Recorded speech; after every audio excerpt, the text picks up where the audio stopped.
روزے میں لپسٹک لگانے سے کیا روزہ ٹوٹ جاتا ہے؟ اگر لپسٹک کا منہ میں اثر گیا اور وہ اس کا ٹیسٹ جو ہے حلق میں محسوس ہوگا نا، حلق میں محسوس ہونے پر روزہ ٹوٹے گا، ورنہ نہیں ٹوٹے گا، لیکن رسک یہی ہے، ٹھیک ہے۔ اس لیے لگائی نہ جائے۔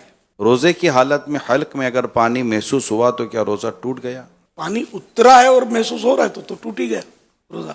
کیا روزے کی حالت میں یہ جو نیبولائز کرتے ہیں تو ایسے بھی روزہ ٹوٹ جاتا ہے؟ جی ہاں، بڑوں کا تو ٹوٹ جائے گا، اسٹیم یا بھاپ وغیرہ جی اس طرح جی کی چیز نہیں لے سکتے؟ نہیں لے سکتے، روزہ ٹوٹ جائے گا۔ کیا روزے میں منہ میں پان وغیرہ رکھ سکتے ہیں؟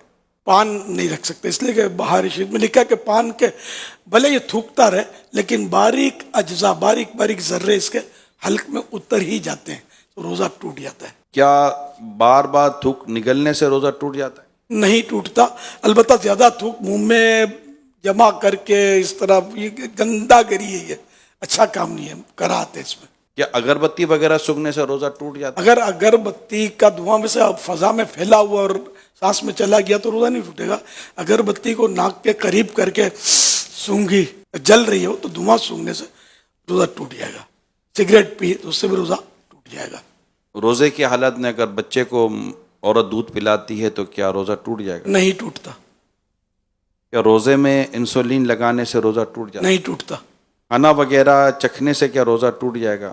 جس کو چکھنا کہتے ہیں نا ہمارے یہاں، وہ تھوڑا کھا لیا جاتا ہے تو اس سے تو روزہ ٹوٹ جاتا ہے۔ البتہ صرف چکھنے کی جو اصل تعریف یہ ہے کہ زبان کی نوک پر لگایا، ذائقہ نوک سے معلوم ہوتا ہے، ٹچ لگایا، پھر اچھی طرح تھوک دیا، حلق میں کچھ بھی نہیں اترا تو اس سے روزہ نہیں ٹوٹے گا۔